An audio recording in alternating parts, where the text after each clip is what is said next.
Look at the American highway. From a distance, it looks like prosperity. The chrome shines. The engines roar. The open road is the ultimate symbol of freedom. In America, you are what you drive. A lifted Ford F-150 isn't just a truck.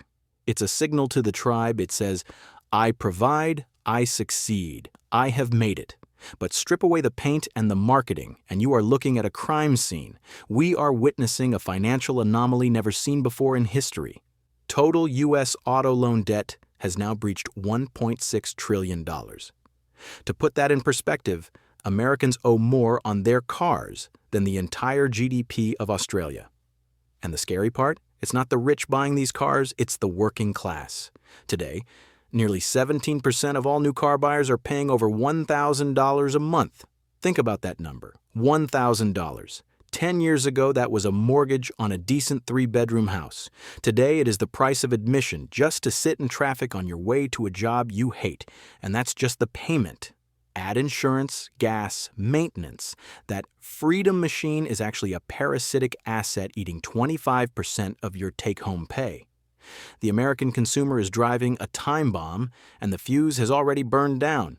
Delinquencies on subprime auto loans have hit their highest level since 1994.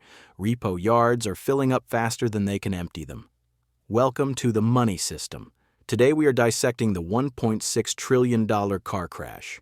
To understand why the crash is inevitable, we have to go back to the scene of the crime.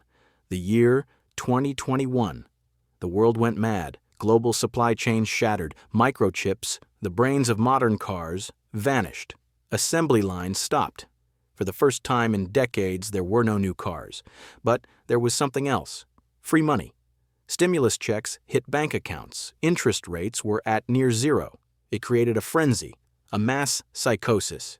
People were paying $50,000 for used trucks with 80,000 miles on them. Dealerships became predators. They slapped $10,000 market adjustment stickers on average family SUVs. And people paid it. They didn't negotiate. They begged. Just get me the keys, they said. I'll worry about the payments later. Well, later has arrived. Then the trap snapped shut. The Federal Reserve declared war on inflation. They hiked interest rates at the fastest pace in 40 years. The era of the 2% auto loan died overnight. Today, the average interest rate for a new car is over 7%. For used cars, it's over 11%. And if you have subprime credit, you are looking at 22% to 29% APR. That is credit card territory. This combination, overpaying for the car in 2021 plus high interest rates today, created a phenomenon called negative equity, or as they say in the business, being underwater. Let's do the math. You bought that Jeep for $50,000 during the shortage. Today, the supply chain is fixed, the market has corrected, that Jeep is now worth $32,000. But you still owe the bank $45,000. You are $13,000 in the hole. You cannot sell it. You cannot trade it without writing a massive check.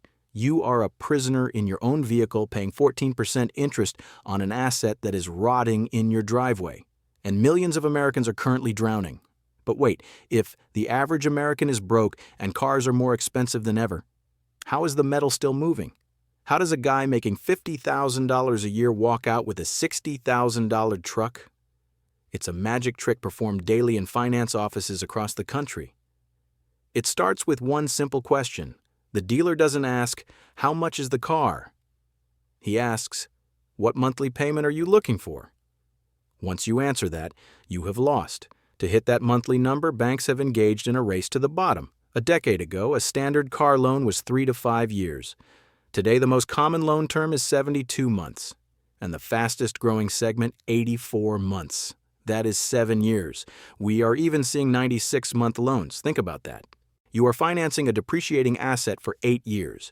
Your warranty expires in year 3. The transmission blows in year 6, but you are still paying for the car in year 8. This allows for the trade-in treadmill. Here's the trap. You owe $15,000 on your old trade-in, but it's only worth $10,000. The dealer smiles and says, no problem, we'll bury it. They take that $5,000 of negative equity and roll it into the new loan. Now you are paying interest on your new car plus interest on the ghost of your old car. Do this 2 or 3 times and you reach the event horizon. Banks are now approving loans with 140% loan-to-value ratios. That means for every dollar the car is actually worth, the bank lends $1.40. It is a debt snowball that physically cannot be paid off. The moment you drive off the lot, you are mathematically insolvent. So why do banks lend money they know can't be paid back? Because the bank has no intention of keeping the loan. Welcome to the ABS market, asset-backed securities. This is the exact same engine that blew up the world in 2008 with mortgages. Only now the fuel isn't houses. It's 2018 Nissan Altimas and Dodge Chargers. Here's how the sausage is made. A lender originates thousands of these toxic, high-interest loans. They know a large percentage of them will fail. It doesn't matter. They bundle them together into a billion-dollar package and sell them to investors as bonds. Who buys this toxic sludge? Your 401k, pension funds, insurance companies. They are desperate for yield, and these subprime auto bonds pay 5% or 6%, while safe government bonds pay less. The lender gets their cash upfront, fees, commissions, pure profit, and walks away. The risk is passed to the investor, and just like 2008, the credit rating agencies, the watchdogs who are supposed to protect us, are stamping these bonds as investment grade. It is a game of hot potato with a live grenade. The bank passes it to Wall Street. Wall Street passes it to your pension fund, and when the grenade explodes, the guy in the shiny suit will already be on his yacht. But the music is stopping. Fitch Ratings recently reported that 6.1% of subprime auto borrowers are at least 60 days late on their payments.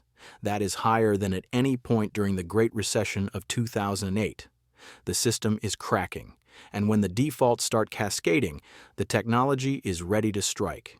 When the housing market crashed in 2008, it took 2 years to foreclose on a home. It was a slow, bureaucratic death. The auto crash is different. It is instant, and it is automated. Welcome to the Orwellian future of the repo man. The days of a guy hiding his car in a friend's garage are over. Today, the repo industry uses license plate recognition technology. A vast network of private cameras scans millions of plates every single day, at malls, office parks, and in your own driveway. They build a database of your movements. They know where you sleep, where you work, and where you drop your kids off. But often, they don't even need the tow truck. For millions of subprime borrowers, the repo man is already sitting in the passenger seat. It's called a starter interrupt device, a remote kill switch, buried in the dashboard. If your payment is due on the 1st and you don't pay, by 12:01 a.m. on the 2nd, your car is a brick. It won't start to take you to work. It won't start for a medical emergency. You are stranded. And the logic is brutal. If you can't drive to work, you lose your job. If you lose your job, you definitely can't pay the loan. It is a self-fulfilling prophecy of financial ruin. And where do these cars go? They end up here. The repossession rate is climbing so fast that asset recovery companies are running out of real estate. There are reports of banks renting abandoned shopping mall parking lots just to store the metal. But here is the final irony. The bank doesn't want the car back. The bank is not a car dealership. They are losing money on every single repo. This leads us to the doom loop. When a bank repossesses a car, they send it to a wholesale auction like Mannheim.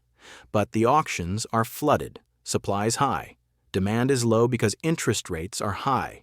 So the cars sell for cheap. Remember that Jeep? The borrower owed $45,000. The bank repos it and sells it at auction for $25,000. The bank takes a $20,000 loss. When banks take losses, they tighten lending standards. They stop giving loans. When they stop giving loans, fewer people can buy cars. When fewer people buy cars, the prices drop even further. And when prices drop, more people fall underwater on their loans. It is a spiral that ends at the bottom.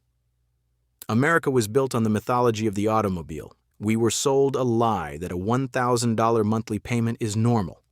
That debt is a tool for success. But for the working class today, the car has transformed from a symbol of liberty into a mobile debtor's prison. We built an entire economy where you need a car to get a job, but the job doesn't pay enough to keep the car. The math is broken. The $1.6 trillion bubble is leaking. Your neighbor driving that brand new truck isn't rich. He is just the first domino. And when he falls, he might take the rest of the street and the bank that funded him down with him.